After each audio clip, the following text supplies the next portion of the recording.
All hail the power of Jesus' name, let angels prostrate fall. Bring forth the royal diadem and crown him Lord of all.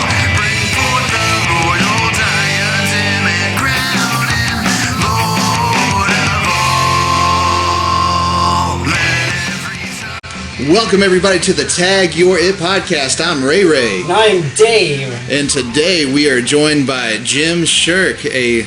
I guess he hasn't been around as long as I thought on the MBAN, but he's been around as an apologist for a long time. And so we have been meaning to get him on the podcast for a long time, and now today is the day that we get to be graced by Jim Schurke on Tag Your It podcast. The name is Schurke, and I'm glad to be here. Schurke. Man, I really don't know how to pronounce. Hey, it's kind of like reading the Old Testament. That's right. You know, we all got different ways to say names.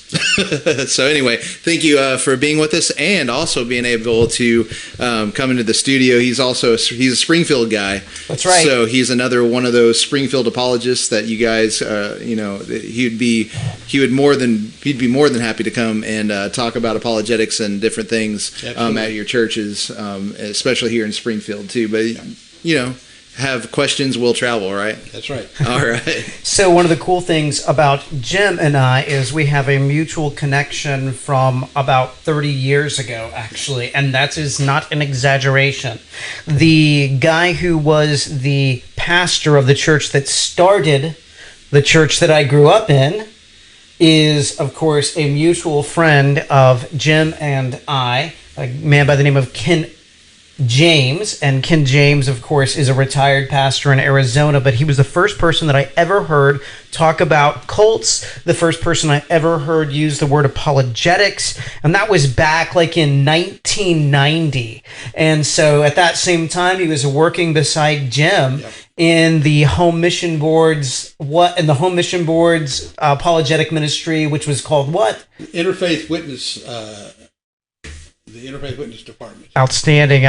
Well, hey, we have, as always, prepared a few questions for our guest, and because many people don't know you, Jim, just give us a little bit of a background about how you got into teaching apologetics. Tell us a little bit about the background that kind of drew you into this idea of sharing your faith with people who are lost in cults. Yeah. I wish I could answer that question, but I really can't. I don't know where my interest in other belief groups came from. I know it started at a rather early age, and I guess my first encounter with that was a friend of mine who was in a very devout Catholic family, complained one day because he had to go home and have dinner and they were having fish. And he says, I don't know why it is, but every Friday we have fish and I hate it. And he walked home, and I thought, isn't that strange? He's a believer in this, but has no reasons for why they do it. I later encountered a young lady at when I worked at a grocery store. She was a checker, and I was a carryout boy, and we were scheduled to go on break together one evening. And I said, let's go down to the drugstore, and I'll buy you a Coke. And she said, I don't believe in drinking Coke. And I thought, I'd never heard of that. So that kind of registered a little bit. And then a few years later in the military, a guy came down into my room with his fatigue pants on and a T-shirt, and he had these 3 little patches on his T-shirt. And inadvertently, I made fun of him because of his patched T-shirt. He told me I offended him, and I apologized like crazy and begged his forgiveness. He finally forgave me, and then I asked him what his T-shirt was all about, and he couldn't tell me. So really my background, my interest in other faiths has really almost always been there. No one particular thing was the thing that got that started, but it has always, to me, served to as a buttress for my faith, to ensure me that the things that I believe are correct. My favorite saying is to know what you believe and why you believe it.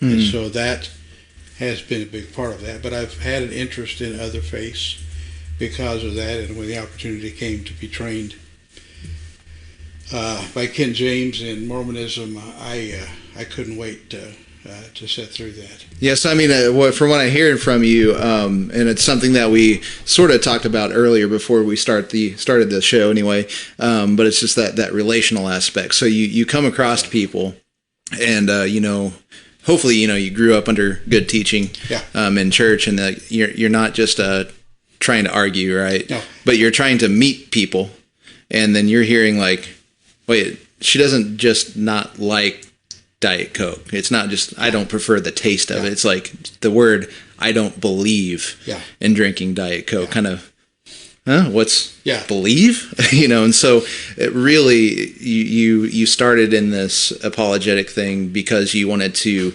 know the person and what they believed. And really why they believe that, where that came from. Yeah, and so instead of it just being a academic challenge, right? It's more of like, how do they know what they believe? I want to know what they believe, so that what is the end result in your world? Mm-hmm.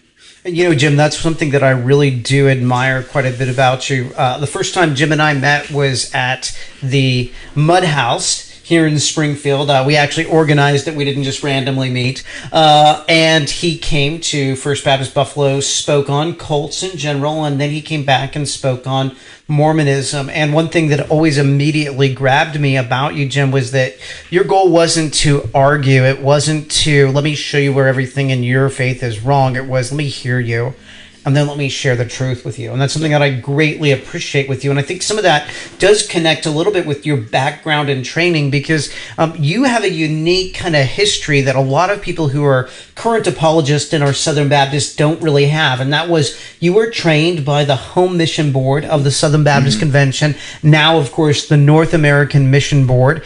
And that training was essentially an interfaith witnessing, not so much in like apologetics training. So how has that kind of influenced you, and what were some of the strengths of that, and what were some of the deficiencies, and just kind of give us a little bit of insight on that background? I think that there were some definite strengths that the North American Mission Board had. One of them is Ken James is an excellent teacher, and he did a very good job presenting the information. Also, the literature that they give you, the book that they teach on these different topics is very well done, very well written.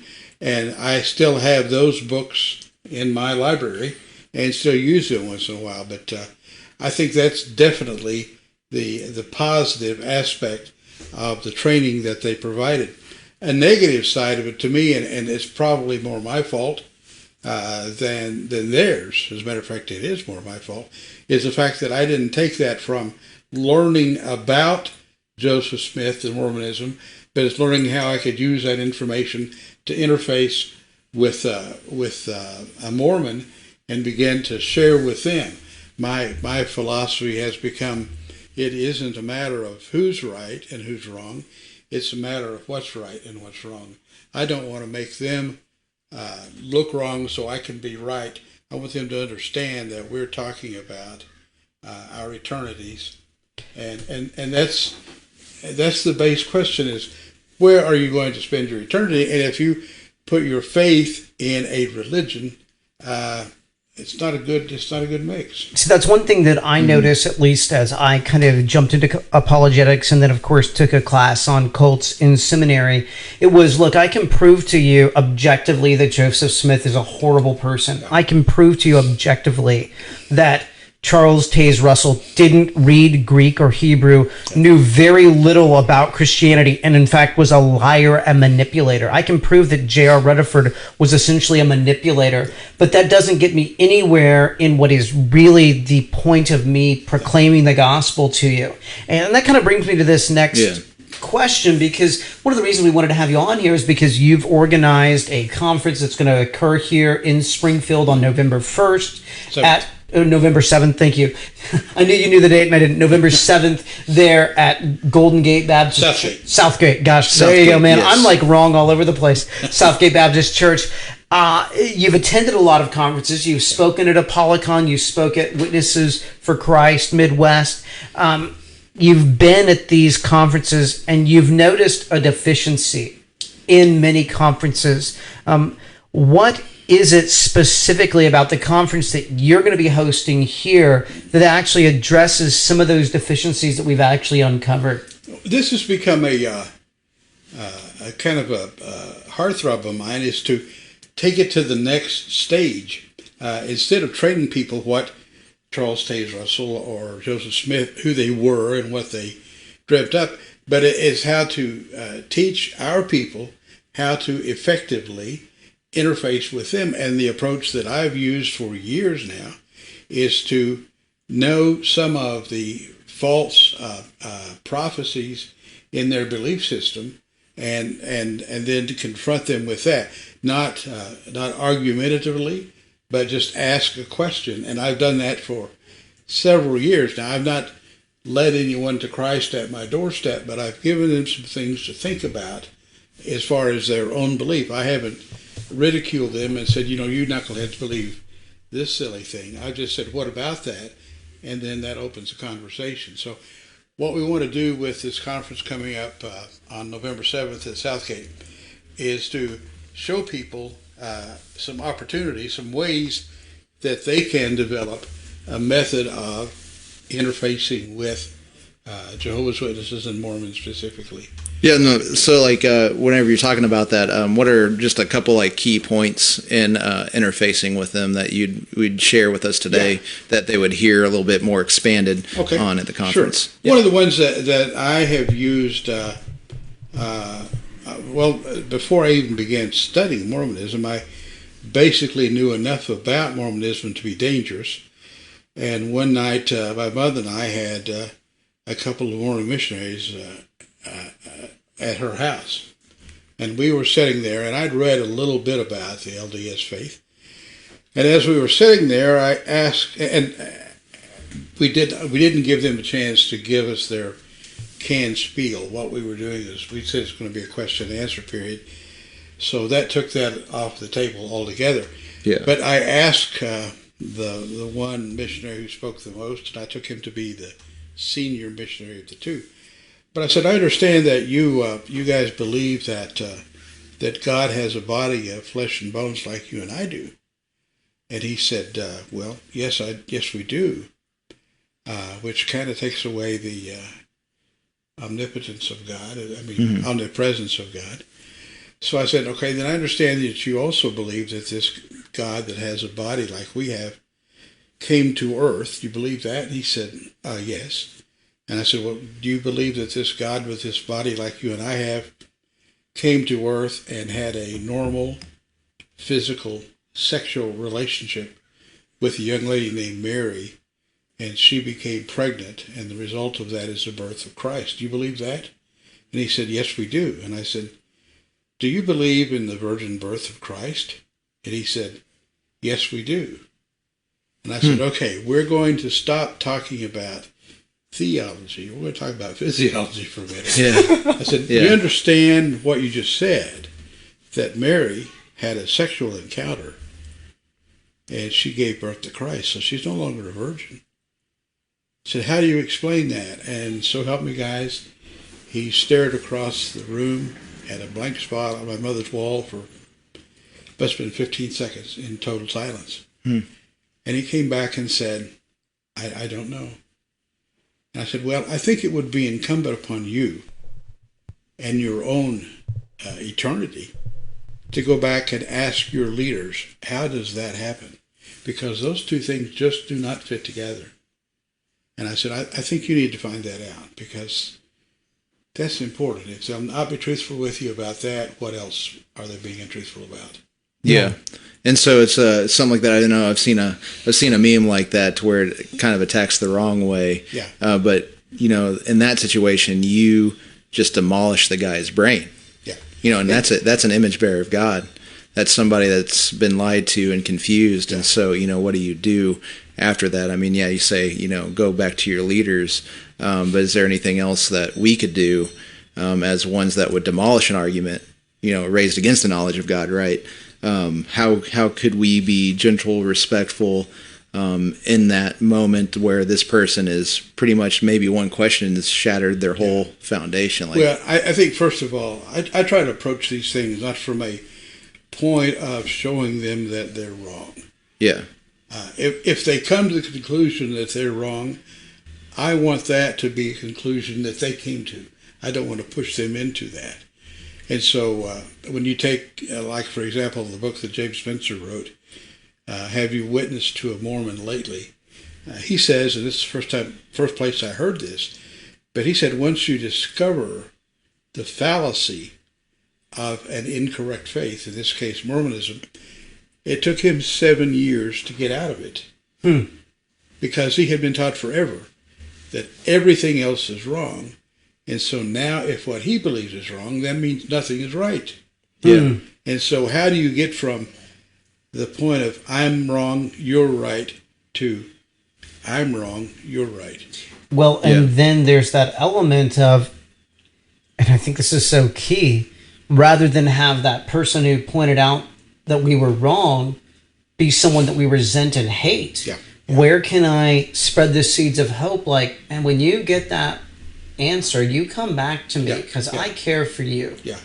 Yeah, And you tell me where I'm wrong. Yeah. Does that make sense? Rather than put that person out of their faith and into the abyss of nothingness and no faith, I want them to actually come seeking the Christian who actually has the Word of God and actually has the answer and has demonstrated this in an incredibly loving and compassionate way because they actually were concerned about me. I've had a 45-minute encounter with a couple of Jehovah's Witnesses, a man and his wife. And I went in and got folding chairs and we sat down and talked for 45 minutes. But at the end of that, he said, and he is an elder in the local Kingdom Hall. But he said, I need to say something to you before I go. And I said, okay, what's that? And he said, I've done this for 45 years now. And I've never had anyone do what you did today. To sit down and actually dialogue with us. He said, I'm used to doors being slammed. I'm used to being cursed at. But he said, I've never had anyone do this to me. And I've knocked on a lot of doors. And I said, well, there's no point in me ridiculing you or you ridiculing me. It doesn't get us anywhere. We need to reason together. And we're talking about our eternity here. So we need to know what's true and what's not. yeah, And he's been back since then. He wrote me a letter recently. And so I think once the COVID thing is over, they'll be coming back. But I've developed a trusting relationship, I feel, with he and his wife. Yeah. And I've not ridiculed, made fun of,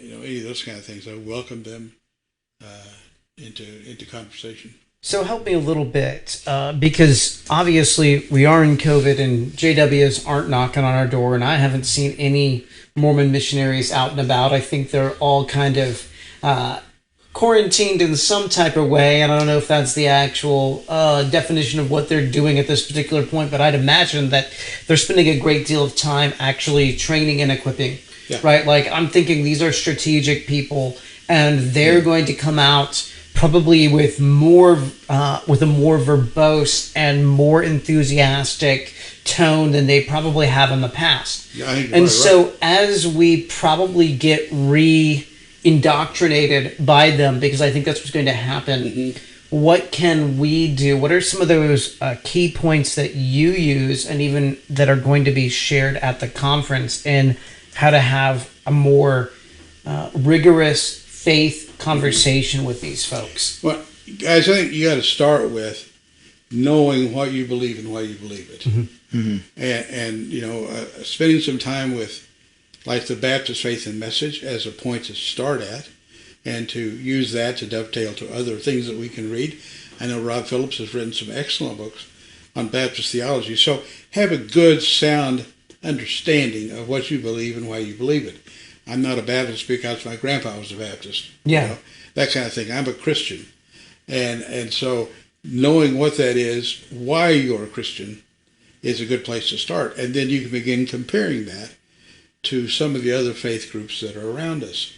And based upon that, then, you can ask them a question about a particular question For example, in Jehovah's Witness life, they believe that Christ was Michael the Archangel when he came to earth, and he was Christ, and now he's Michael the Archangel again. Well, I've asked them the question, can you show me in Scripture where it says that? And the first time I asked that was, as a matter of fact, this couple that's been back several times, the first time I asked that question were two ladies together. And the one lady started flipping through her Bible. I could see she was doing it very nervously. And finally she said, well, I don't recall where that's at. I think it's in Revelation. I said, well, that'd be a good place for it. And she said, do you mind if I research that and come back? And I said, oh, that'd be great. I'd love it. 2 weeks later, they came back. It was she and her husband this time. And that's when we sat and talked for 45 minutes. And that, where they get that is the passage that says when Christ returns, will be with the sound of Michael the Archangel. Yeah, It the doesn't voice. say Yeah. it will be Michael the Archangel. So it's where they've extracted something out of Scripture and built a theology around it.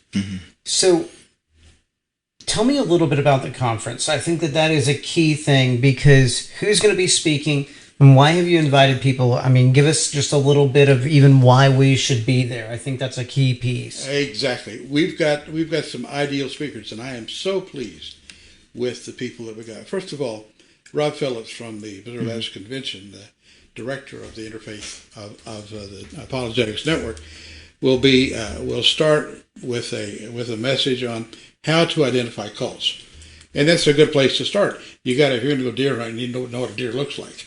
Yeah. And then we'll have a couple named Sean and Dixie Wise from Utah. These people, I am so pleased to get these folks on our program. These folks are sixth generation ex-Mormons. They go back to the time of the pioneers. So we're talking about 6 generations, 180 years back.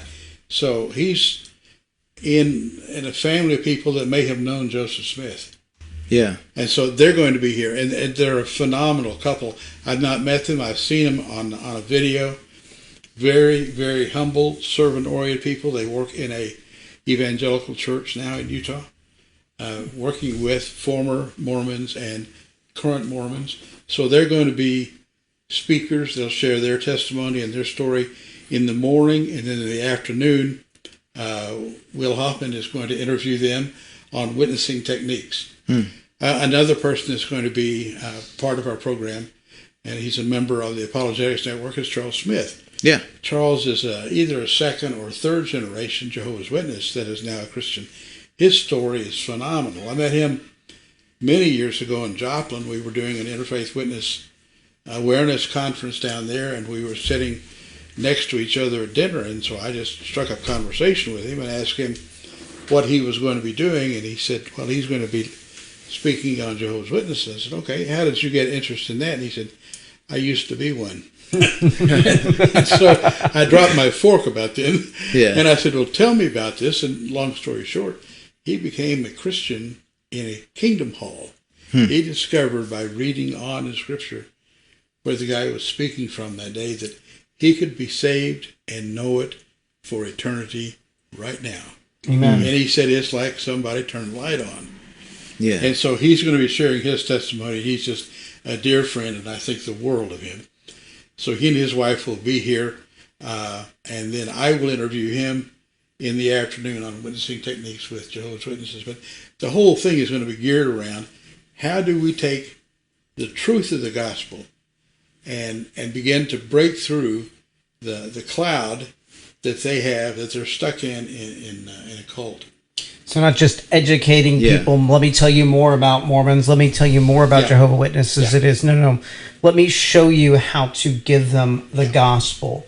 Let me show you how to turn it into a gospel conversation. And the big thing to really point out is, do you believe the gospel first? You got to know, like you've already said, you've got to know what you believe before you really can get into this kind of stuff with them, because you have to be standing firm in your word. And I know even think in a Lifeway Sunday school material just a few years ago, it was something so simple as whenever you check for counterfeit bills, right? Do you go around and find all the fake ones and study each individual fake one, or do you study the real thing, know how it feels, know how it looks, know the materials, all that kind of stuff? Do you know the real thing whenever you pick up the fake thing? Yeah, you know what it's like. And I mean, that's a simple little thing, and it's even in again a Lifeway, Sunday school curriculum. But I mean, that's just something so simple that then can be taught. You got to know the real thing. That's very good. It's wonderful that hopefully the people that come to this conference, if you guys want to go and get into this, we'll make sure they get the information out. But just knowing that one thing, you first. Before you go out.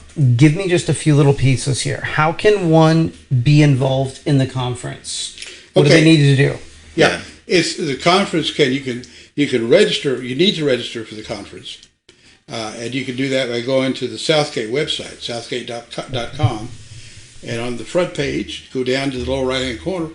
It mentions the Apologetics conference. You can click on that, and you can sign up to either be there live, and we're holding the attendance live to, I think, 80 people, so we can be observant of the coronavirus restrictions. Or you can sign up online, and we can take people from around the world. And I would really appreciate you signing up if you're going to attend online, so we get a good idea of how many people are watching in. And that way we would know, okay, is this something that we can do more of? This is going to be done on live stream, and so it's going to be available to everybody at no cost. Cool. So I just put a link to the registration right there, and it is now on the website. And then actually, I'll just throw. Yeah, I think that was good enough there. But man, Jim, do me a favor here. We always invite our apologists that come on to just help us know a little bit about how apologetics has changed your life and how you've seen it change the lives of others. Yeah, it has changed my life because it's made me understand a little more about what I believe, and anything that I would have a question on what I believe, to research that and to be firm at what I believe. And so that's been very important to me, and every time I study things in the apologetics area, it serves that purpose. Yeah, so whenever you got into apologetics, I mean, really, and from my life too, but you got into apologetics because you had to practice apologetics to yourself, right? So it's somewhat. Yeah, and so that's seeming to be a theme. So you had areas of unbelief in your life. Well, I wouldn't really say that. You take the base word apologia means to defend the faith. Yeah. And so I felt a need to be able to adequately defend the faith. Yeah. To me, it wasn't a question of faith. It was, am I prepared? Like the passage in 1 Peter says, to always be prepared. And so I think that's kind of what I was doing, was preparing myself for those encounters. Yeah, because there'd be people to come, in that situation. But, from yourself, you get into this, how do I answer them? And then, because you didn't know the answer. And so then you had to search the scriptures. Right. And then that edified you. Mm-hmm. So, how, what areas in your life have been were key areas that I guess you can say that stick out in your brain even to this day? Like, what are some understandings that you had trouble with that now you have, and now you're standing firm? Well, first of all, it's a thing of basic doctrine, such as the Baptist faith and message. What salvation is. I never doubted my salvation, but to really understand what that is, to understand other aspects of our belief system. What we believe, why we believe it. Mm-hmm. And so it has served to shore those things up a lot. Yeah. Sorry about my phone call. Go for it. That was my mom and dad. I'm sure we all turned our phones off. Yeah. It's okay. Yeah, the cool thing about this, podcast, if you're getting the full experience now anyway, we're very informal. Yeah. It's fun. I hope that everybody that listens and that's on live online, I hope they feel like they're in my home, and they're a part of the conversation versus this high and mighty little podcast or something, because it's definitely not that. But hopefully you feel nice and welcomed in. I certainly do. We've been hospitable. Well, just let me do just brief summary. We're going to have Dixie Wise, and her husband's name is Sean and Dixie Wise, converted Mormons. They're like 6th generation Mormons. Yeah. Then after that, we will have individuals who are sorry. There's going to be an important phone call. I'm going to have to get it here in a minute. We're going to have Charles Smith, the converted JW, and then we are going to have individuals like Will Hoffman and you who are going to interview them. And of course, Rob and Phyllis will start it off. Which pretty much everybody's been on our show now. So we've had Will. Yeah. And we've had Rob a bunch of times. Now we had you and Charles Smith. So, I mean, everybody that's been on our show, if you wanted to meet them, this is a good opportunity. If you can, like you said, you got that 80-person cap or whatever. So get on there right now and sign up to go. And it's just Southgate. It's here in Springfield. It's something close. It's about 2.5 miles south of James River Freeway on South Camp. Yeah. So you can get a hold of Will Hoffman while you're there and talk to him about UFOs. That's right. As well as everything else. So. That's right. Yeah. Rob Phillips will be there with a lot of his books too, and he's an excellent author. Has written some tremendous. Yeah, we showed off all 9 of his books when we had him on the show last week. Yeah. So, well, hey, I think that kind of wraps things up. So we do have a little way that we end things. Normally, you probably haven't watched a whole lot of the programs or listened to them, but. Adam will give you the coaching advice on this as we come to our conclusion. Well, we like to conclude our show as everything we do for the glory of God, right? So we do the whole Reformation, Soli Deo Gloria type thing. So it's 3 words, it's 3 people. I'll start off, and we'll let Dave finish. So I take Soli. And then you take Deo, and then I'll say Gloria. All right. I won't say it near as well as Adam does, though. That's all right. But you have to look in the camera with your finger pointing in it and go, Gloria. You got to get that throaty thing. But anyway, so guys, thank you so much for being a part of the live cast, and everybody that downloaded the podcast. We thank you so much for just, again, letting us into your lives. We hope that this edifies you. We hope that this conference, if you get on, even online, please register so that they know if there's any information or anything available there that they can send you. If they know who you are, they can get that stuff to you. But anyway, check this out. We'll make sure that all the links are out there. But just come, and the Missouri Baptist Apologetics Network is about being human resources, and we make resources or can help guide you into resources if you're not so privy to a lot of apologetic stuff. So find one of us via email, phone call, out on the street, in your church, whatever, and we can, since we're in it, we'd love to share information and help you become more apologetically minded, so that you can go and preach the gospel, defend the gospel, make disciples is the biggest thing that we're called to do. So anyway, with that said, this is the Accurate Podcast. I'm Ray, and I am Dave, and Jim, and with that said, Soli Deo Gloria.